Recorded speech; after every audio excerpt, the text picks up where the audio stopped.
अस्सलाम वालेकुम ख़वातीन व हज़रात, आप देख रहे हो साफ रमज़ान में। हुसैन लियाकत और मेरे साथ हैं गज़ल अशरफ। आज के इस प्रोग्राम में हम गज़ल थोड़ा सा कानून के हवाले से भी डिस्कस करना चाहेंगे, क्योंकि कानून एक ऐसी चीज़ है जो हमारी मॉर्निंग शो में तो होती है। कानून से मुराद कि आपके कोर्ट कचहरी में क्या हो रहा है, सुप्रीम कोर्ट में क्या हो रहा है, हाई कोर्ट में क्या हो रहा है, केसेस। हाँ, और वैसे भी हम भी ना अपना टेम्परामेंट थोड़ा सा ठीक कर रहे हैं, क्योंकि हमने बहुत ज़्यादा दीन की बात कर ली, इस्लाम की बात कर ली माशाल्लाह से। अब वापस हमने शिफ्ट होना है मॉर्निंग शो में, तो उससे पहले हमें भी नॉलेज होना चाहिए कि क्या कुछ चल रहा है हाई कोर्ट में, सुप्रीम कोर्ट में, और खान साहब के केसेस का क्या हुआ, इसके अलावा बाकी दीगर जो केसेस हैं उनका क्या हुआ, इन तमाम तर के ऊपर बात करेंगे। लेकिन मैं इंट्रोड्यूस करवाता चलूँ, हमारे साथ हैं रियासत अली आज़ाद साहब, और हदिया इनात पेश करे थे। और आज स्टेट अवे हमने रैपिड फायर तो करना नहीं है रियासत साहब के साथ।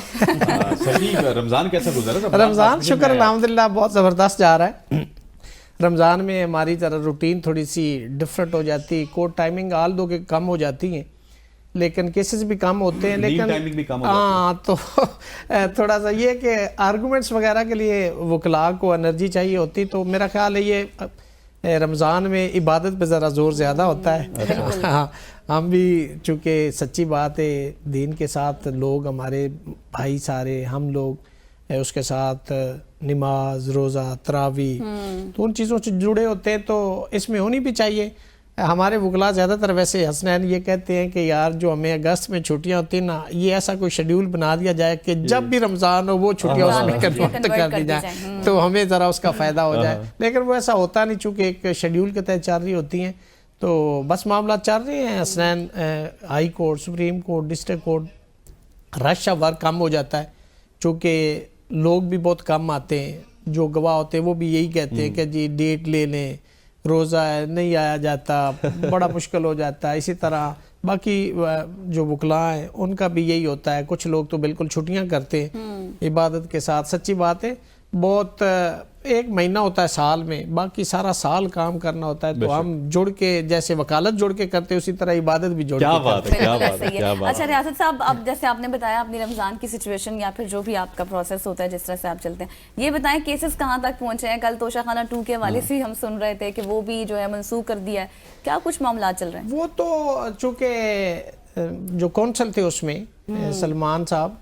बैरिस्टर साहब, वो सुप्रीम कोर्ट ऑफ पाकिस्तान में थे, तो शायद जज साहब ने उस केस को पेंडिंग नहीं रखा। हालांकि रूटीन में ऐसा होता है, हमारा जो तरीक़ाकार है, जो रूल्स है, उसके तहत ये है कि जब आप बड़ी अदालत में हो और आपका केस नीचे किसी सबॉर्डिनेट कोर्ट में हो, डिस्ट्रिक्ट कोर्ट में है, और अगर हाई कोर्ट में तो सुप्रीम कोर्ट में अगर वकील साहब हैं तो सुप्रीम कोर्ट में प्रायोरिटी होगी, वहाँ पे जाना होगा। ये नहीं आप कह सकते कि डिस्ट्रिक्ट कोर्ट में खड़े होके कहें कि जी मतलब सुप्रीम कोर्ट को आप बता दें कि जी मेरा केस डिस्ट्रिक्ट कोर्ट में लगा, तो ऐसा होता नहीं। तो वो सुप्रीम कोर्ट में थे, पहले उन्होंने वो करना था, तो वो केस उन्होंने एडजर्न कर दिया, ईद के बाद कर दिया। और मेरा ख्याल है चूँकि इन केसेस के हवाले से, चूँकि इस वक्त इस्लामाबाद हाई कोर्ट में थोड़े से मामला जो है ना, वो जैसे हम कहते थे ना कि मैनेज हैं चीज़ें, तो जैसे अदलिया को मैनेज किया गया, तो यहाँ पे वो चीज़ें नहीं रही कि जो बड़ा केस होता था वो लग जाता था।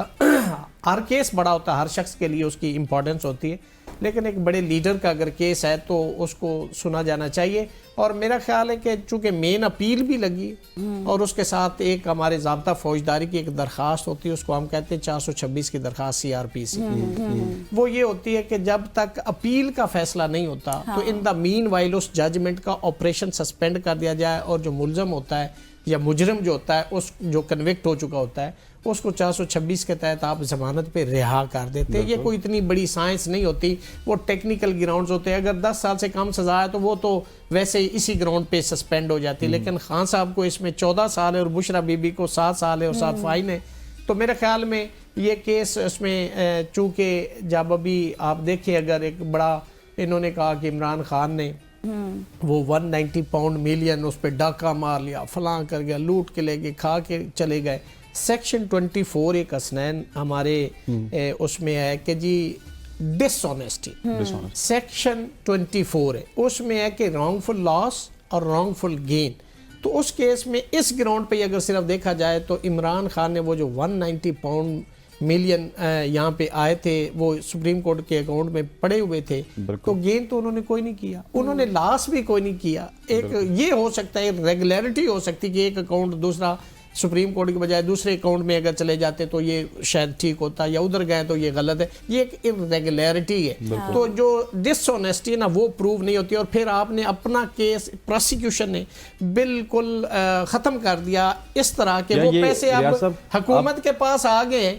अब आपने दानिश स्कूल बना दिया, इमरान खान तो वही पैसे लग रहे हैं। बनाए, गलत है, दानिश स्कूल बने, ठीक है, तो उससे मेरे ख्याल में यही सफिशिएंट है टू प्रूव द केस के that case has been registered with मेलाफाइडिंग। मैं ये समझता हूँ कि ये पसंद नापसंद का है ना, जिस तरह नवाज शरीफ ने बेटे से तनख्वाह नहीं ली थी तो वो नायल हो गया था, इसी तरह से यहाँ पे भी उसी तरह की डिसऑनेस्टी है। अगर वो गुड बुक्स में होते हैं तो सारी चीजें ठीक होती, गुड बुक्स में नहीं है तो सारी चीजें ठीक नहीं हो रही। फिर वही बात है ना कि देखिए पैसे तो पड़े ना, इमरान खान ने क्या रॉन्गफुल लॉस किया है, स्टेट को क्या नुकसान दिया है, उन्होंने गेन क्या किया है, नहीं किया।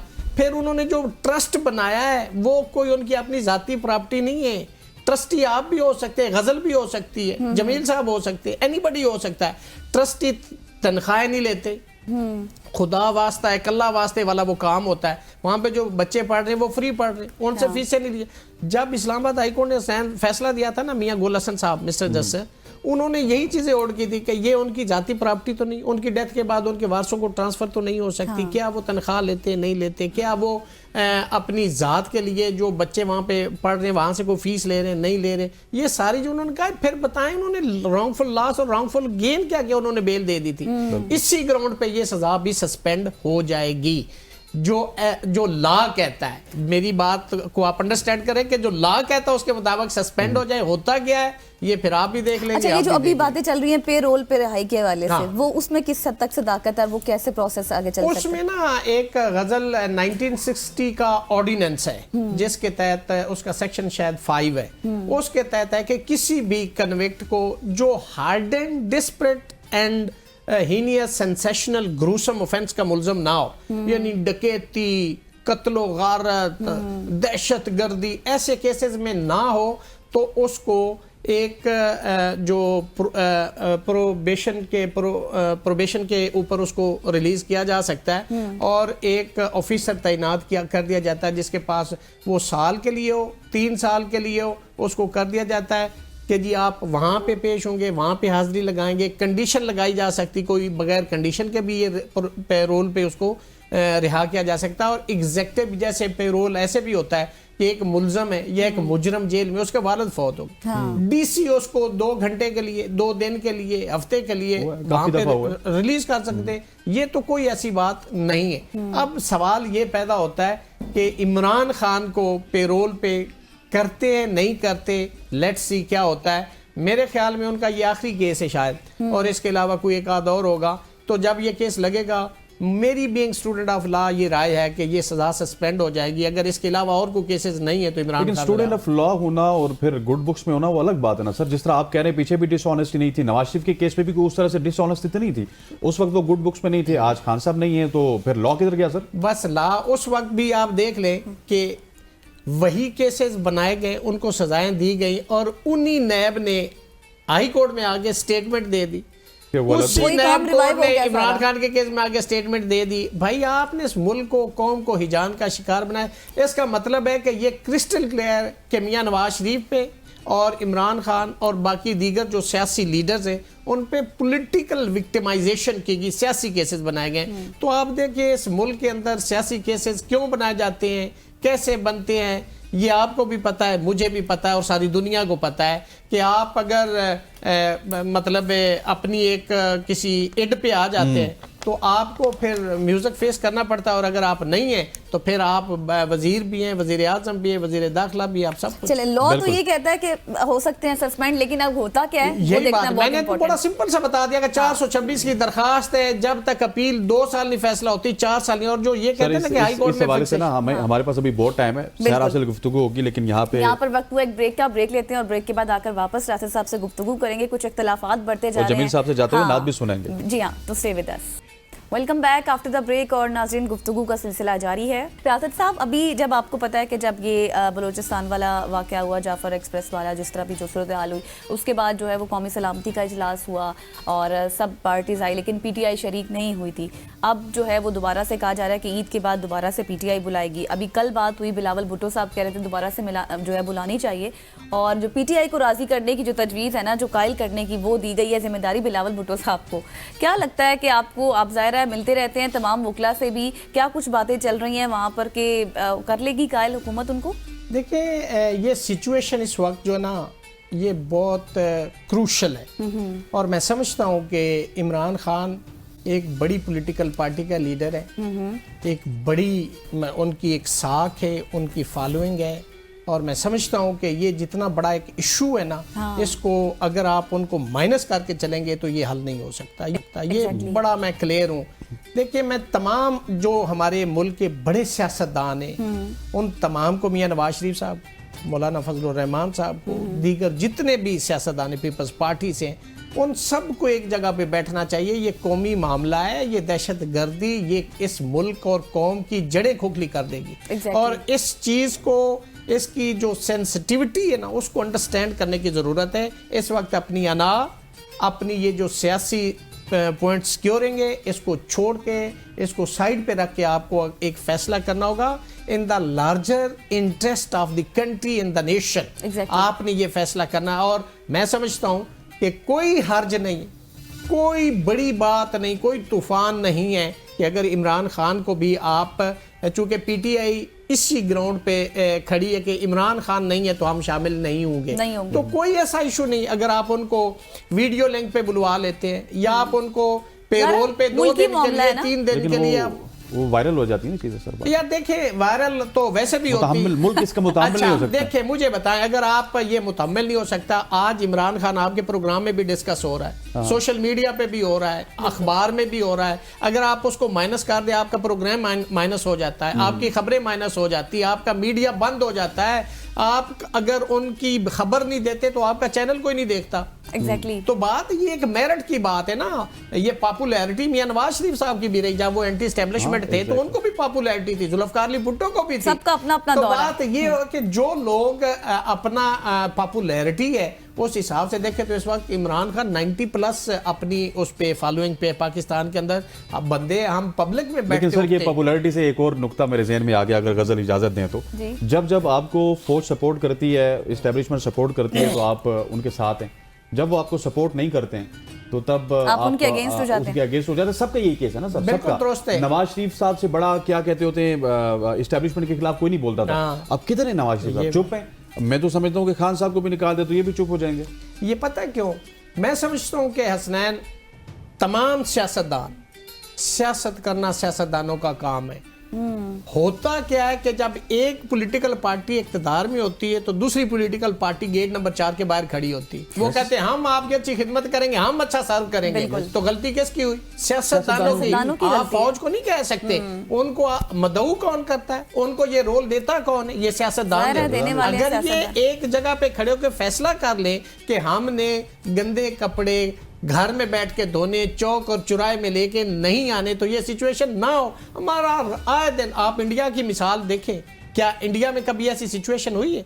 आप किसी दीगर मुल्क में, आप यूके से आपने पार्लिमानी निज़ाम उठाया, आपने वहां से बारो किया, नकल किया, सारा चला रहे हैं, लेकिन कभी वहां पे ऐसा हुआ है? ये पाकिस्तान में है और आपके मुल्क में 37 साल मार्शल लॉ लगी रही है। तो देखो, अगर ये चीजें सारी, हम ये कहते हैं कि जो आइन कहता, आइन के अंदर ट्राइकॉटमी ऑफ पावर का जिक्र है। तमाम इदारे, फौज काबिल एहतराम है, पार्लियामेंट काबिल एहतराम है, अदलिया काबिल एहतराम, लेकिन तीनों इदारों को अपने डोमेन में रह के काम करना है। किसी इदारे को दूसरे इदारे के अंदर ट्रांसग्रेस करना नहीं चाहिए। जब ये ट्रांसग्रेशन होती है तो फिर कबाहत होती है, जब कबाहत होती है तो फिर आपकी मईशत भी ख़राब होती है, आपकी जो मुल्क के अमन अमान की सूरत हाल है वो भी ख़राब होती है। इसके अलावा आपके तमाम इदारे जिन्होंने ग्रो करना होता है वो डिटोरिएशन की तरफ जाते हैं। तो ये सारी चीज़ें क्यों हैं? ये कबाहत क्यों है? ये अपने इख्तियारात से तजावुज़ कोई भी इदारा करता है। हर इदारा, अगर मैं वकील हूं, अगर मैं डॉक्टर की जगह पे बैठ जाऊंगा,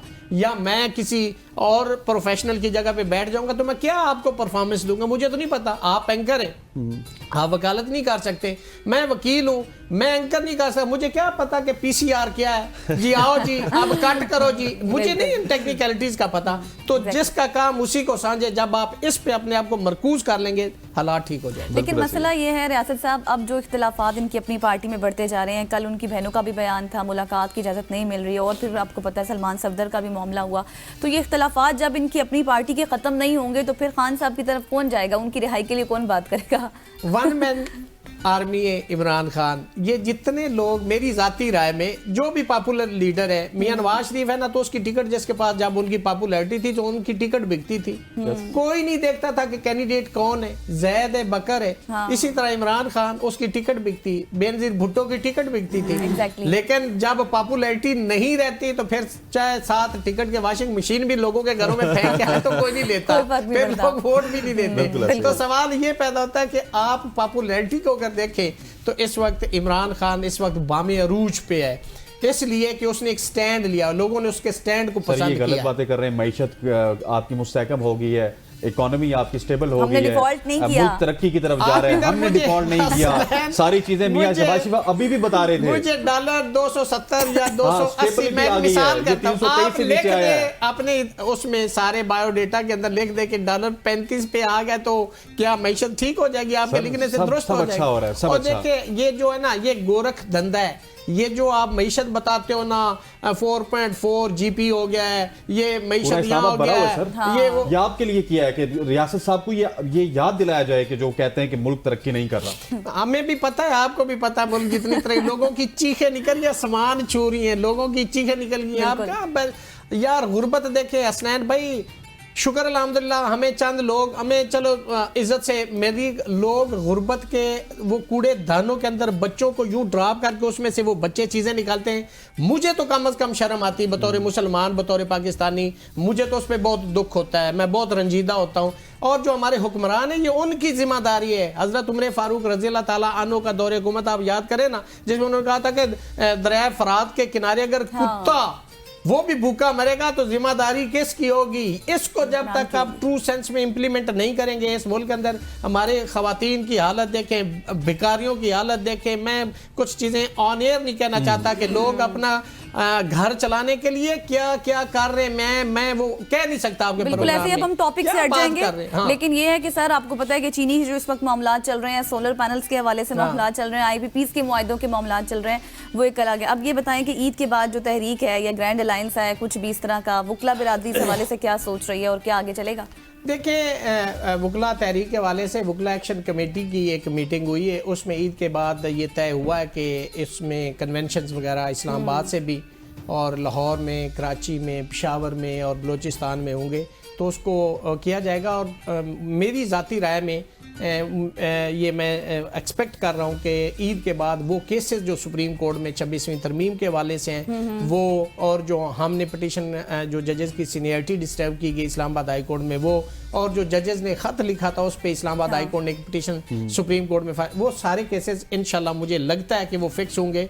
और इंशाल्लाह हमेशा उम्मीद का दामन नहीं छोड़ना चाहिए, चूंकि मायूसी उम्मीद पर गुनाह दुनिया है, कायम कुफर है, है। हाँ। तो मैं उम्मीद रखता हूँ कि इंशाल्लाह हालात इंशाल्लाह बेहतर सर। होंगे। रियासत कम बैक जी, और ईद का समा है, लोग ईद की तैयारियों में मसरूफ़ अमल दिखाई देते हैं, मगर मुल्क भर की तरह हम आपको ले चलेंगे फैसलाबाद, जहाँ पर ईद की तैयारियां ज़ोरों शोर से जारी हैं और ख़वातीन कपड़े चूड़ियाँ खरीदने के बाद मैचिंग ज्वेलरी खरीदने मार्केट का रुख कर रही हैं। और इसी हवाले से मज़ीद तफसीलात जानते हैं वहाँ पर मौजूद हमारे ब्यूरो चीफ महमूद अहमद से। जी महमूद, कैसी तैयारियाँ चल रही हैं ईद की? जी बिल्कुल, अगर बात की जाए फैसलाबाद में, फैसलाबाद की खवातीन बाज़ारों का रुख कर रही हैं। जैसे जैसे ईद करीब आती जा रही है, बाज़ारों में रश बढ़ता जा रहा है। मैं इसके वक्त ज्वेलर शॉप में मौजूद हूँ, यहाँ पे ज्वेलरी लेने खवातीन आई हुई हैं। एक औरत मेरे साथ मौजूद है, इनसे जानते हैं कि इनकी सिलेक्शन हो चुकी है या अभी रहती है। मैडम बताइएगा, जो आप ज्वेलरी लेने आई हैं वो कंप्लीट हो चुकी है या अभी रहती है आपकी सिलेक्शन? सर मैंने जैसे ईद आ रही है तो मैं उसके लिए ड्रेस बाय कर लिया। अभी मैं ज्वेलरी के लिए सर्च कर रही हूँ, 2 डेज से आ रही हूँ, बट ज्वेलरी जो मैच नहीं हो, जब तक ज्वेलरी मेरी मैच नहीं होगी तब तक मैं सर्च करती रहूँगी बाज़ारों में। लेकिन ये फैसलाबाद की खवातीन, इनका यही कहना है कि जब तक मैचिंग ज्वेलरी नहीं मिलेगी मैं बाजार का रुख करती रहूंगी, चाहे चांद रात हो जाए।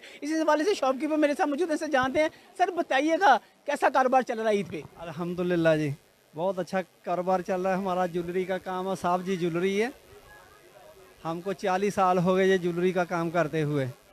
माशाल्लाह अल्हम्दुलिल्लाह बहुत सारे कस्टमर हैं जो पाकिस्तान से आते हैं हमारी दुकान पे शॉपिंग करते हैं। लेकिन ये फैसलाबाद के ज्वेलर शॉप हैं, खवातीन है, सभी का यही कहना है कि जब तक ईद है, ईद में मैचिंग ज्वेलरी ना पहनी जाए, दूसरों से डिफरेंट ना नज़र आना जाए, सबसे खूबसूरत ना हो, तो हमारी ईद नहीं होगी। अब देखना होगा जो खवातीन की शॉपिंग चांद रात तक चलती है या पहले कंप्लीट हो जाती है। जी क्या बात है जी। महमूद साहब की रिपोर्ट देखी हमने, लेकिन खवातीन के साथ सिर्फ मार्केट जाना भी एक बहुत हिम्मत का काम होता अच्छा। है, एक पेशेंस का काम होता है। इसके लिए आपको एक खास जज्बा चाहिए होता है कि आप जाएंगे और आप वहाँ पे क्या विर्द कर लें, जिक्र कर लें, जिक्र खुदा कर लें, जो कर लें, क्योंकि 3-4 घंटे आपके यहाँ पे लगने होते हैं। 3-4 मेरे ख्याल से आप कम बता रहे हैं। बहुत अच्छा है कि वहाँ पे इस वक्त ईद का समा हमें नजर आ रहा है। ये हम मर्दों पे ही जो गुजरती है वो हमें ही पता है कि हम किस हद तक वहाँ पे पेशेंस के साथ बैठते। खवातीन औज़ात बकरा ईद पे हम गोश्तखोर लोग हैं तो खानों में मसरूफ होते हैं, लेकिन ईद उल फितर पे तो ऐसा मुमकिन नहीं कि गोश्तखोरी की जाए और मीठे के बगैर ईद उल फितर अधूरी समझी जाती है। इसलिए इसे मीठी ईद भी कहा जाता है। मीठी ईद की स्पेशल सौगात सवियाँ जो कि हर घर के दस्तरखान की जीनत बनती हैं। ईद उल फितर की आमद के साथ ही शहर भर में सवियों के पॉइंट्स भी सज गए। इस हवाले से देखते हैं साजिद ज़ुहैब की रिपोर्ट। मैदे और सूजी से तैयार करदा सवैयाँ ईद उल फितर की खास सौगात हैं। ईद की खुशियों में रंग भरने के लिए शहर भर में मुख्तलिफ मुकामात पर सवैयों के पॉइंट भी सज गए, मगर इस बार महंगाई की वजह से सवैयाँ बनाने वाले भी परेशान हैं। 15 सालों से हमारा काम है, ये हम काम करते रह गए हैं और आप भी कर रहे हैं। हर दफ़ा हमारी लेबर माशाल्लाह खुश होकर हमसे जाती थी। इस दफ़ा ये हालात है, हमारी लेबर भी पूरी नहीं हो रही। और जबकि देखें हम मुसलमान मीठी ईद को बड़ी शौक से मनाते हैं, इस दफ़ा यह है कि लोग मीठी ईद पर सवैयाँ खाने से भी महरूम हैं। महंगाई की वजह से सवैयाँ भी नहीं खा सकते। आया था शॉपिंग करने के लिए तो बाज़ार बहुत महंगी थी। मैंने कहा चलो घर जा रहा हूँ सेवे ले लूँ, सेवे का बिल्कुल रेट डबल है। फिर मैंने कहा चलो आधा किलो ले लूँ, बस गरीब आदमी है, फिर ऐसे ही गुजारा कर लेते हैं, क्या करें फिर। ईद उल फितर के मौके पर हर घर में जहां खुशियां मनाई जाती हैं, वहीं इस ईद पर सवैयाँ बनाना भी एक रवायत है जिसके बगैर ईद का मज़ा अधूरा तस्वुर किया जाता है। कैमरामैन अमीर हमजा के साथ साजिद ज़ुहैब, ABN न्यूज़, बहावलपुर। जी, तो ये बहावलपुर से आप रिपोर्ट देख रहे थे, जिस तरह से मजेदार सवैयाँ लोग जो हैं वो खरीद रहे हैं और फिर बना रहे हैं और फिर ईद पे लोगों में हाँ, वो जब सवियों को मैंने टेस्ट देखा तो मैंने कहा बस पहले रिपोर्ट देखने उसके बाद देखते हैं कि कहाँ की है, क्योंकि पूरे पाकिस्तान में सवियाँ इस वक्त टॉप ट्रेंड बना हुआ। एग्जैक्टली ऐसे ही आगे बढ़ते हैं। वैसे तो आप सबको पता है कि कहा जाता है कि पड़ोसी के हुकूक होते हैं, तो इस तरह पाकिस्तान में अफगानिस्तान भी जो है वो पड़ोसी ममालिक में से, और सबसे ज़्यादा अच्छा पैगाम ये है कि पाक अफगान सरहद तुर्खम में पाकिस्तानी नौजवान रोज़ाना की बुनियाद पर अफगानिस्तान के मुसाफिरों के लिए इफ्तार दस्तरखान लगाते हैं और इस्लामी जज्बा खैर सगाली और रमज़ानुल मुबारक में सवाब हासिल करने की गर्ज से ये लगाए जाने वाले इस दस्तरखान पर हज़ारों अफगानिस्तान के जो मुसाफिर हैं या फिर मकामी मजदूर हैं वो रोज़ा इफ्तार करते हैं। बिल्कुल ऐसे और दस्तरखान के मुंतजिम इसरार शनवारी के बकौल सेनेटर अलहाज ताज अफरीदी समेत बहुत लोग इनके साथ ताउन करते हैं और ये सिलसिला बरसों से जारी है। ये तो अच्छी बात है, ताउन का सिलसिला रहना चाहिए। और सबसे बड़ी बात यह कि किसी भी सरहद पर अपनी नौयत का ये पहला रमज़ान दस्तरखान है जिसमें दोनों ममालिक के रोज़ादार मिलकर रोज़ा इफ्तार करते हैं और एक दूसरे के लिए दुआएं भी फरमाते हैं। सो ये एक बहुत ही अच्छा काम है जो कि अफगान बॉर्डर में हो रहा है। अस्सलामुअलैकुम नाजरीन, गौतम रमज़ान दस्तरखाने औसाफ में खुश आमदीद। मैं हूँ आपकी मेज़बान रदा फातिमा। कश्मीर कुकिंग ऑयल, मरहबा और रोज़ पेटल के ताउन से हम आपके लिए लेकर आए हैं रमज़ान दस्तरखाने औसाफ। उम्मीद है आप खैरियत से होंगे और अपने घरों में बहुत खुश होंगे, अपने रोज़े बहुत अच्छे तरीके से गुजारे होंगे। तो आज दस्तरखाने औसाफ में क्या बनेगा ये जानने के लिए चलते हैं अपनी प्यारी सी शेफ़ आयशा की जानिब। अस्सलाम वालेकुम आयशा, आइए। कैसी हैं आप? ठीक है, अल्हम्दुलिल्लाह ठीक। आप कैसी हैं? मैं अल्लाह का शुक्र ठीक ठाक। 2 रेसिपीज बना रहे हैं हम। एक हेज़लनट चॉकलेट कुकीज़ बना रहे हैं, आप उसमें वॉलनट भी डाल सकते हैं। आपको हेज़लनट वॉलनट नहीं डालना, कुछ भी ना डालें, आप चॉकलेट से कुकी बना लें, प्लेन कुकीज़ भी बन सकती हैं। मैं आपको उसकी रेसिपी देती हूँ, ठीक है। ये वो है जो आपने, अब मैंने कहा था ना रेसिपी ऐसे सिखाएंगे कि आगे आने वाले दिनों में आसान है। ये आपने बनाया था सावर क्रीम, इफ यू रिमेंबर, कि वही सावर क्रीम है। वही तरीके से है कि आपने 200 ग्राम क्रीम ली, उसके अंदर आपने 50 ml आपने लेमन जूस डाल दिया, मतलब 2 से 3 लेमन का जूस डाला, उसमें आपने पार्सले डाला, सॉल्ट डाला, ब्लैक पेपर डाला, उसको विक्स किया, फिर आपने उसको फ्रीज़र में रख दिया। फिर आप उसको फ्रिज या फ्रीज़र में रख सकते हैं तो वो ऐसी कंसिस्टेंसी में आ जाएगी। मैंने ये काम आसान करने के लिए इसको पाइपिंग बैग में भर लिया है, ठीक है। मैं एक बना के दिखाती हूँ, अब फिर हम कुकी की रेसिपी की तरफ आते हैं। इसको आप यूँ लेंगे, ठीक है। इसके अंदर सबसे पहले आप डालेंगे बॉटम में ये जो आपने बनाया है इसका कीमा, ठीक है, ये डाला। अच्छा, इसके अंदर कुछ लोग आइसबर्ग भी डालते हैं, ये देखें, ये थोड़ा सा ना फिलिंग होने चाहिए, भरे भरे हों, ठीक है। ये किया, इसके ऊपर अब आप डालेंगे। अच्छा, एक हमारे पास यहाँ पे टाइम शॉर्ट होता है, इसलिए हमने पहले से सारा प्रेप किया मैंने होता है, इसीलिए आपको क्योंकि डिटेल- इफ्तार का वक्त भी करीब आ रहा होता है और गजल का जो है इम्तिहान भी बड़ा होता है। रोजाना मैं देखती हूँ, वो कहती ग्रीन हूँ चिलीज डाल दिए, ठीक है। ये सॉरी, ग्रीन चिली आपको नजर आ रहे हैं, मैं ये कहना चाह रही थी। अच्छा, ये जो है ना, आपने ये करके इसके ऊपर ये डालेंगे आप, ये डाल दिया आपने शार्प अच्छा, चेडर। चीज में आयशा कोई स्पेसिफिकेशन यार, कोई भी यूज इसके कर सकते ऊपर हैं? ना ये वाली अच्छी लगती है, शार्प चेडर। आपके पास जो है वो करें, और चीज़ सॉस अगर पड़ा है तो वो बना के या वो भी डाल दें। अच्छा जी, ये डालने के बाद इसको आप ऐसे छोड़ेंगे ज़रा, ये आपकी मर्ज़ी है, या आप कम डालें ज़्यादा डालें। इसके ऊपर मज़ीद पार्सल लगाने, ये देखिए, ये वही क्रीम है जो आपने भी बनाई थी। ये किया, क्रीम बनाकर स्टोर कर ली थी। ठीक है। आयशा की मोस्टली रेसिपीज ऐसी हैं, बहुत सारी चीज़ें इन्होंने ऐसी सिखाई हैं जो हमने पहले से बना के रखी हुई हैं और हम आने वाले दिनों में उसका इस्तेमाल करते ये हैं। आपके टाको बन गया, ठीक है। इस तरह से हम मज़ीद बना लेंगे, ठीक है। ये मैंने आपको रेसिपीज़ की डिटेल में बता दी है, बिल्कुल ऐसे ही मैंने कहा था। अब मैं चाह रही हूँ कि इसको हम 2 मिनट बाद बनाएं, जब हमारी कुकीज़ ओवन में चली जाए। ठीक पहले हम कुकीज़ की रेसिपी पा दें, हाँ, ठीक है। अच्छा, सबसे पहले मेरे पास है ये 250 ग्राम सॉफ्ट बटर, अनसॉल्टेड बटर। ये है, बिल्कुल मेल्टेड नहीं है कि इसका ऑयल नहीं बना हुआ, और बहुत ज़्यादा ये वो भी नहीं है, क्या कहते हैं, हार्ड भी नहीं है, सॉफ्ट होना चाहिए कि ये इजीली मिक्स हो जाए। इसको हम ओवर बीट नहीं करेंगे, इसको मैं अभी निकालती हूँ। इसके अंदर आप डालेंगे सब में पहले 125 ग्राम सॉफ्ट लाइट ब्राउन शुगर, और कुछ लोगों को कैस्टर शुगर पसंद होता है तो वो भी डाल सकते हैं। कोको क्वांटिटी पाउडर- का खास ध्यान रखें, हाँ। आप लोग जैसे जैसे बता रही हैं हमारी शेफ। कोको पाउडर ऑप्शनल है, ठीक है। इसके अंदर 125 grams light brown soft sugar है, 125 ग्राम्स इसमें कैस्टर शुगर है, 250 ग्राम्स इसमें बटर। तो मीठे की और बटर की क्वांटिटी हो गई इक्वल। 375 ग्राम्स मेरे पास यहाँ पर है मैदा, जिसमें 1 टीस्पून यानी कि 5 ग्राम बेकिंग सोडा जाएगा, नॉट बेकिंग पाउडर, और 1 टेबल स्पून इसमें जाएगा बेकिंग पाउडर यानी कि 15 ग्राम, ठीक है। ब्राउनीज में तो हमने नहीं डाला था ना, हम डालते हैं। ये हो गया। इसके बाद हम इसको, जो ड्राई का चीज़ें होती हैं, इसको मैं यहाँ रखती हूँ 2 मिनट के लिए। जो ड्राई आइटम है उसको हम करेंगे पहले अच्छे से मिक्स मिक्स मिक्स, ठीक है।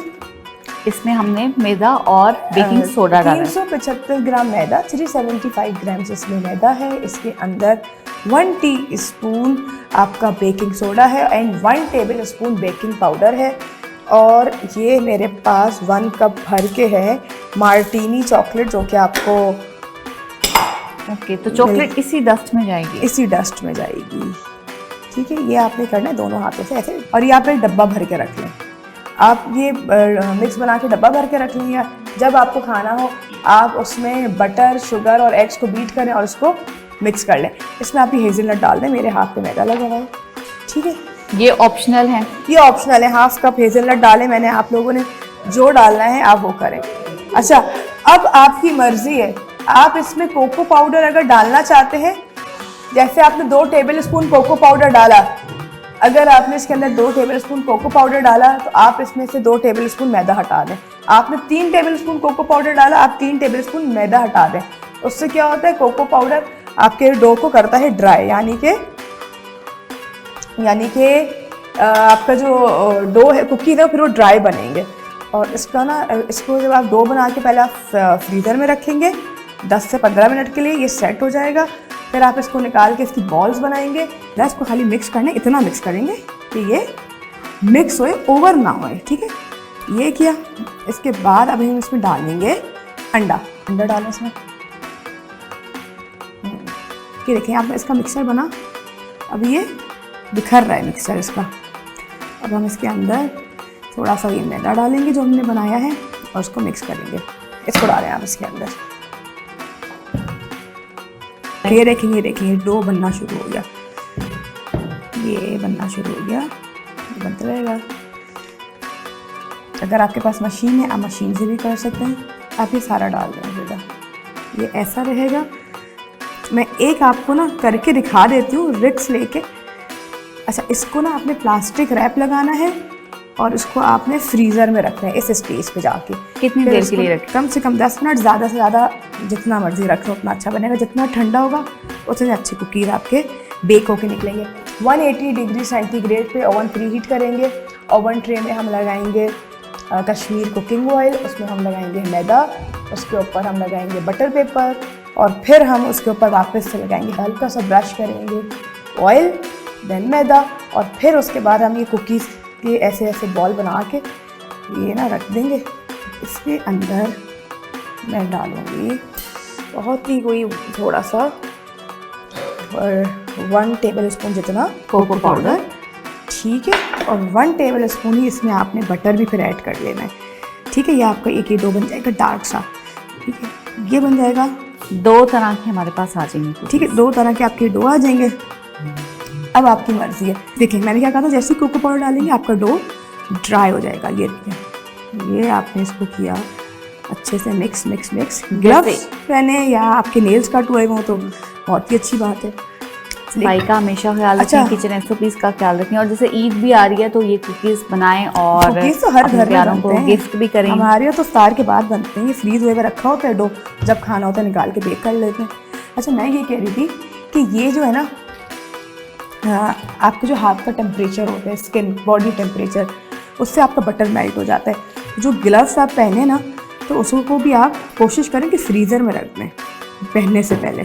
अच्छा, हाँ जी, ये हैक भी आज हमें पता चल गया। ये कर लिया आपने। 8 से 10 मिनट ज़्यादा बेक नहीं करेंगे। जब आप ओवन से ट्रे निकालेंगे तो कुकीज़ आपकी ना गीले गीले ड्राई नहीं हुए होंगे, आपको लगेगा कच्चे हैं, वो कच्चे नहीं हैं। उनको आप फैन में छोड़ देंगे आधे घंटे के लिए, फ़ौरन नहीं खाएंगे तो आपके क्या कहते हैं तैयार हो जाएंगे। इसको हम रखते हैं ओवन में। उम्मीद है हमारे देखने वालों को आज की रेसिपीज़ पसंद आई होंगी। कल फिर हाजिर होंगे एक नई डिश, एक नई रेसिपी के साथ। इसी के साथ ही मुझे अपनी मेज़बान रज़ा फातिमा और शेफ आयशा को दें इजाज़त। हम दोनों को रमज़ान दस्तरखान से दीजिए इजाज़त। अपना बहुत सारा ख्याल रखिए। अल्लाह हाफिज़। जी तो गज़ल और हसनैन, बहुत शुक्रिया आपका। अस्सलाम वालेकुम नाज़रीन, कोथम रमज़ान दस्तरखान औसाफ के साथ मैं हूँ आपकी मेज़बान रज़ा फातिमा। तलो कुकिंग ऑयल, रोज़ पेटल, हमदर्द, रूह अफ़ज़ा और लाइफ बॉय के ताउन से हम आपके लिए लेकर आए हैं रमज़ान दस्तरखान औसाफ। उम्मीद है आप सब खैरियत से होंगे और अपने घरों में बहुत खुश होंगे, अपने रोज़े बहुत अच्छे तरीके से गुजार रहे होंगे। और अब जो है हम आखिरी अशरे में दाखिल होने वाले हैं। आपका और हमारा जो साथ है वो आखिरी रमज़ान तक यूँ ही बना रहेगा और आने वाले दिनों में और भी मज़े मज़े की डिशेज़ आ रही हैं। जैसे जैसे ईद करीब आ रही है, ईद के हवाले से भी हम आपको मज़े की रेसिपी सिखाएंगे। तो आज हमारे किचन में क्या बनेगा ये जानते हैं अपनी प्यारी सी शेफ़, हमेशा की तरह हमारे साथ मौजूद होती हैं, शेफ़ आयशा। जी तो शेफ़ आयशा, वालेकुम अस्सलाम, मैं ठीक हूँ, आप कैसी हैं? मैं अल्लाह का शुक्र बिल्कुल ठीक ठाक। अच्छा, आज की सामान से मुझे लग रहा है कि शेफ़ की ना जो सबकी फरमाइशें पूरी करती हैं ना, आज लगता है अपनी फरमाइश पूरी करने जा रही है, क्योंकि हम पहले रैप्स का जिक्र कर रहे थे आयशा। बिल्कुल। और क्या वाकई आज रैप्स ही बन रहे हैं? आज बन रहे हैं बफलो रैप्स। वाह, तो चलिए इसको स्टार्ट करते हैं। इसका हम स्टार्ट करते हैं। ऑयल आपका अच्छा खासा कोई गर्म होना चाहिए। तलो कुकिंग ऑयल का हमने इस्तेमाल किया है। तलो कुकिंग ऑयल परफेक्ट टेस्ट देता है खानों को, परफेक्ट कलर देता है, हमारे किचन का परफेक्ट पार्टनर है। बिल्कुल। ज़माना बदला, रिवायात बदली, नाम बदला तो तलो कुकिंग ऑयल। आप भी तलो कुकिंग ऑयल में अपना सहर इफ्तार बनाएं ताकि आपके बच्चे भी कहें अम्मा तलो में पकाओ, हमें सेहतमंद बनाओ, क्योंकि ये है ग़िज़ाइयत से भरपूर। और अभी हमने अपने टेंडर्स को तलो कुकिंग ऑयल में फ्राई करने के लिए अपने फ्राइंग पैन में डाल दिए। ये हमारे ज़रा से क्रिस्पी क्रिस्पी क्रिस्पी फ्राई होंगे। अच्छा, ड्रिंक हम बनाएंगे, दूध सोडा बनाएंगे। तो उसमें हम क्या यूज़ करेंगे मैं बताती, फिर हम इसके साथ साथ वो भी बना लेंगे। दूध सोडा में ना हम डालेंगे सब में पहले मिल्क, उसके अंदर हम डालेंगे थोड़ा सा सोडा, उसके अंदर हम डालेंगे रूह अफ़ज़ा का जो आइसक्रीम सोडा सिरप है ग्रीन वाला, वो डालेंगे। और दैट्स इट। बड़ा सिंपल रखेंगे, बहुत इजी, कोई भी बना ले उसी वक्त बना ले, क्योंकि ये थोड़ा सा स्पाइसी होता है, इसके साथ ज़रा ऐसी चीज़ें अच्छी लगेंगी। अच्छा, अब मेहंदी की आप बात कर रही थी ना, मुझे वैसे पर्सनली ना बाज़ार जाना इतना पसंद नहीं है। मैं तो बल्कि ऐसी हूँ, मैं कहती हूँ कोई मेरी शॉपिंग कर रहा है। अच्छा। हाँ, मैं बस मुझे अपनी सिस्टर्स पे इतना तो यकीन है, वैसे भी मेरी सिस्टर सहद, जिसका हमेशा मैं जिक्र भी करती हूँ, मेरी बेस्ट फ्रेंड है, उसको मेरी चॉइस का पता, इवन अभी भी मेरे ईद के कपड़े उसी ने खरीद कर रखे अच्छा हैं। मैं बताऊँ, यहाँ पे उल्टा है मेरे केस में। एक तो मैं यहाँ किसी की भी चॉइस की चीज़ें नहीं पहनती, मुझसे पहनी ही नहीं जाती। मैं कहती हूँ अगर ये उनकी चॉइस की तो मेरा अपना दिमाग खाएँ। चलिए इसको हम करते हैं साइड पे, थोड़ा सा अपने ही टेम्परेचर में होता रहेगा। अच्छा तलो कुकिंग ऑयल की एक ख़ास बात ये है कि कभी भी ये जलता जल्दी नहीं है। एक होता है ना ऑयल काला हो रहा है, ऑयल जल रहा है, वो नहीं होता। इसके साथ साथ buffalo sauce very very simple, very quick, easy and simple. अच्छा इसको क्या करना है, हमें सिर्फ एक पैन लेना है, इसमें 1 कप आप डालो, क्या भला, चिली सॉस, जो भी लोकली अवेलेबल ब्रांड है उसका, ठीक है। चिली सॉस डाल दिया 1 कप, और 1 कप चिली सॉस डालने के बाद इसमें आपने तकरीबन 2 टेबल स्पून विनेगर, ज़्यादा नहीं कम नहीं, ठीक है, 2 टेबल स्पून। और आखिर में चाहे तो थोड़ा सा बटर ऐड कर दें, कुछ लोग हनी भी ऐड करते हैं, लेकिन नहीं, हनी मैं नहीं ऐड कर रही हूँ। ये करने के बाद ये देखें ये बबल। अच्छा हनी का जैसे आपने बताया, हनी ऐड करेंगे तो उससे क्या इसके टेस्ट पे फ़र्क होगा? तो थोड़ा सा स्वीट हो जाएगा, ये टेस्ट पे फ़र्क पड़ेगा थोड़ा, क्योंकि ये स्पाइसी होने वाला है। ये बहुत स्पाइसी होने वाला है। ये हो गया, इसको हम कर देंगे बंद, दैट्स इट, ये बन गया, ठीक है। मैं निकालती हूँ। वेरी सिंपल, वेरी इजी, ठीक है। और ये सावर क्रीम वही है जो आप लोगों ने बनाई थी, टेंडर्स भी हमने वो यूज़ किए हैं, सावर क्रीम भी, इसीलिए हमारी ये रेसिपी होने वाली है बड़ी क्विक। अच्छा इसके अंदर ना हम ना बस इसको असेंबल करते हैं और फिर आपको दिखाते हैं। ये देखिए, ये मैंने निकालना शुरू कर दिए हैं, और ये जनाब इसमें भी अब बबल्स बन रहे हैं शायद। हाँ बिल्कुल बिल्कुल बनेंगे, यही बबल्स बनाने हैं हमने।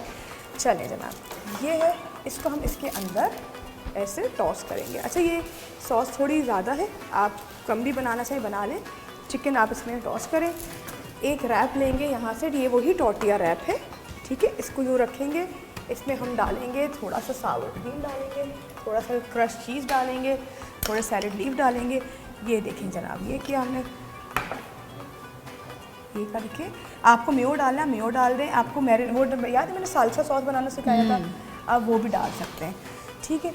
रैप्स हैं, टॉर्टिया का आप पे तस्करा है, समझ जाएं ये है सारा आपका काम उसका, क्या कहते हैं, मैक्सिकन का, ठीक है जनाब। ये हो गया, इसके बाद आप इसके अंदर डालें। जी तो आयशा, डिशेस हमारी बन चुकी हैं, बताएं क्या बनाया आज इफ्तार में? हमने बनाए बफलो रैप्स बनाए हैं, और दूध सोडा बनाया है, और रोज़ सब्ज़ का इस्तेमाल करते हुए हमने बनाया है दूध सोडा। और ये कहना था मुझे कि जब आप इसको रैप करेंगे ना, तो इसके अंदर आप जितनी भी चीज़ें लगाएं, आपकी मर्ज़ी, आपको हाइट और देनी, आप और भी चीज़ें स्टफ़ कर सकते हैं। इसको बस 2 मिनट के लिए ना मैंने ओवन में रखा था, तब हम बात कर रहे थे। ये देखें, ओवन में रखा और इसकी चीज़ मेल्ट होना शुरू हुई है अभी, और हमने निकाल लिया, क्योंकि इतना टाइम नहीं होता इफ्तार के वक्त। ये ईद पे भी लोग रश लगे हुए हैं, हाई टी हो, तो आप ये ऐसी चीज़ें आप बनाएं, ठीक है। ये थोड़ा सा उसमें सॉस डला हुआ है, तो सॉगी होने का भी वो नहीं होगा, लेकिन आप इसको जब आप ओवन में रखेंगे तो ये फिर से अपने टेक्सचर में आ जाएगा। और यही थी हमारी आज की रेसिपीज़। उम्मीद है हमारे नाजरीन को ये पसंद आई होंगी। कल फिर हाजिर होंगे एक नई रेसिपी, एक नई डिश के साथ। तब तक के लिए अपना और अपने प्यारों का बहुत ख्याल रखिएगा। रमज़ान दस्तरखाने और साफ से आज के लिए इतना ही। इसी के साथ ही मुझे अपनी मेज़बान रिदा फातिमा और शेफ़ आयशा को दें इजाज़त। अल्लाह हाफ़िज़। अल्हम्दुलिल्लाह वस्सलातु वस्सलामु अला रसूलिल्लाह, अम्मा बाद। आज की हमारी गुफ्तगू पारा नंबर 25 के हवाले से है, जिसका आगाज़ इन अल्फाज से होता है, अऊज़ु बिल्लाहि मिनश्शैतानिर रजीम, बिस्मिल्लाहिर रहमानिर रहीम, इलैहि युरद्दु इल्मुस्साअह वमा तख़रुजु मिन थमरातिन मिन अकमामिहा वमा तहमिलु मिन उन्सा वला तदअु इल्ला बिइल्मिह, कि क़यामत का इल्म भी उसी को है, और जो कुछ मादा जन्म देती है उसका इल्म भी उसी को है, और जो फल निकलते हैं उनका इल्म भी उसी को है, और वो हर चीज़ को जानने वाला है। और इस पारे का इख्तिताम इन अल्फाज से होता है, वलहुल किब्रिया फ़िस समावाति वल अर्द, कि आसमानों ज़मीन में बड़ाई उसी की है, वह हुवल अज़ीज़ुल हकीम, और वो गालिब हिकमत वाला है। आगाज़ में अल्लाह ज़ुल जलाल के इल्म का तज़किरा और इख्तिताम पर अल्लाह रब्बुल आलमीन की बड़ाई और किब्रियाई का तज़किरा हमारे लिए ये पैगाम रखता है कि अल्लाह के इल्म की कोई इंतहा नहीं है।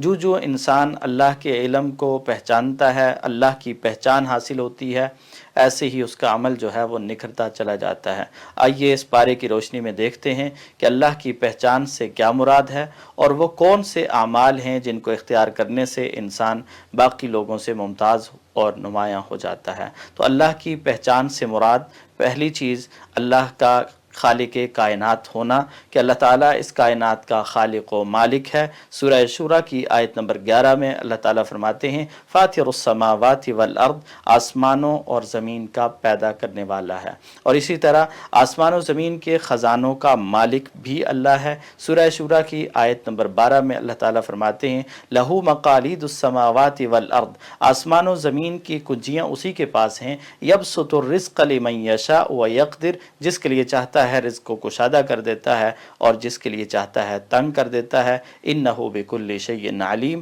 बेशक वो हर चीज़ को खूब जानने वाला है। और इस बात का यकीन करना कि हर चीज़ का इल्म रखने वाला अल्लाह रब्बुल आलमीन है। सूरह शूरा की आयत नंबर 12 ही में फरमाया इन्नहु बिकुल्लि शैइन अलीम, कि अल्लाह ताला हर चीज़ को खूब जानने वाला है और हर चीज़ का हिसाब रखने वाला है, हर चीज़ का इल्म रखने वाला है। और चौथी चीज़ हिदायत के ख़जानों का मालिक भी वही है। सूरह शूरा की आयत नंबर 13 में अल्लाह ताला फरमाते हैं अल्लाहु यज्तबी इलैहि मन यशा व यहदी इलैहि मन युनीब, कि अल्लाह ताला जिसे चाहता है अपना बरगुज़ीदा बना लेता है और जो उसकी तरफ रुजू करता है अल्लाह ताला उसे हिदायत अता फरमाते हैं। और अल्लाह ताला की पहचान से पाँचवीं चीज़ जो मुराद है कि किताब हक़ को उतारने वाली ज़ात वो अल्लाह रब्बुल आलमीन की ज़ात है जिसने कुरान मजीद को नाजिल किया है। सूरह शूरा की आयत नंबर 17 में अल्लाह ताला फरमाते हैं अल्लाहुल्लज़ी अनज़लल किताब बिल हक़, कि अल्लाह वो है जिसने किताब को हक़ के साथ नाजिल किया है। वल मीज़ाना, और मीज़ान को नाजिल किया है। और छठी चीज़ जो है अल्लाह की पहचान में कि अल्लाह रब्बुल आलमीन लुत्फ़ व करम वाली ज़ात है। और सूरह शूरा की आयत नंबर 19 में अल्लाह ताला इस बात का जिक्र करते हुए फरमाते हैं अल्लाहु लतीफ़ुम बिइबादिही, कि अल्लाह ताला अपने बंदों पर बहुत लुत्फ़ करने वाला है। यरज़ुक़ु मन यशा, जिसे चाहता है रिज़्क़ अता फरमाता है। वहुवल क़वियुल अज़ीज़, और वो ताकत वाला, क़ुव्वत वाला और गालिब है। और सातवीं चीज़ कि बातिल को मिटाने वाला अल्लाह रब्बुल आलमीन है। सूरह शूरा की आयत नंबर 24 में अल्लाह ताला फरमाते हैं यमहुल्लाहुल बातिला व युहिक्कुल हक़्क़ बिकलिमाती, कि अल्लाह ताला बातिल को मिटा देते हैं और हक़ को अपनी कलिमात के साथ बाकी रखते हैं, साबित कर देते हैं। इन्नहु अलीमुम बिदातिस सुदूर, अल्लाह ताला सीनों के राज़ों को जानने वाले हैं। और आठवीं चीज़ कि तौबा कबूल करने वाली ज़ात वो अल्लाह की ज़ात है। सूरह शूरा की आयत नंबर 25 में अल्लाह ताला फरमाते हैं वहुवल्लज़ी यक़बलु तौबता अन इबादी, कि वही अल्लाह है जो अपने बंदों की तौबा कबूल करता है। व यअफ़ु अनिस सय्यिआत, और गुनाहों से दरगुजर करता है। व यअलमु मा तफ़अलून, और जो तुम करते हो उसे जानता है। और नौवीं चीज़ कि वो नाउमीदी को उम्मीद से बदलता है। और सूरह शूरा की आयत नंबर 28 में अल्लाह ताला इस बात का तज़किरा करते हुए फरमाते हैं वहुवल्लज़ी युनज़्ज़िलुल गैसा मिन बअदि मा क़नतु व यंशुरु रहमता, कि वही है जो बारिश को नाजिल करता है इसके बाद कि तुम मायूस हो चुके होते हो कि बारिश नहीं हो रही, और अल्लाह ताला बारिश नाजिल कर देता है और अपनी रहमत को फैला देता है। और 10वीं चीज़ कि औलाद देने वाली ज़ात अगर कोई है तो वह अल्लाह की ज़ात है। सूरह शूरा की आयत नंबर 49 और 50 में अल्लाह ताला फरमाते हैं लिल्लाहि मुल्कुस समावाति वल अर्द, कि आसमानों और ज़मीन की बादशाही अल्लाह की है। यख़्लुक़ु मा यशा, जो चाहता है पैदा करता है। यहबु लिमन यशाउ इनासा, जिसे चाहता है बेटियां अता करता है। व यहबु लिमन यशाउ ज़ुकूर, और जिसे चाहता है बेटे अता करता है। औ युज़व्विजुहुम ज़ुकरान व इनासा, और वो चाहता है तो बेटे और बेटियां दोनों अता कर देता है। वयजअलु मन यशाउ अक़ीमा, और जिसे चाहता है तो बांझ बना देता है। इन्नहु अलीमुन क़दीर, बेशक वो जानने वाला, कुदरत वाला है। और 11वीं चीज़ जो अल्लाह रब्बुल आलमीन की पहचान में ज़रूरी है कि ज़मीन व आसमान का मालिक है तो वो अल्लाह है। सूरह शूरा की आयत नंबर 49 में अल्लाह ताला इस आयत का आगाज़ इन अल्फाज से करते हैं लिल्लाहि मुल्कुस समावाति वल अर्द, कि आसमानों और ज़मीन की बादशाही वो अल्लाह रब्बुल आलमीन के लिए है। अल्लाह हर चीज़ का मालिक है।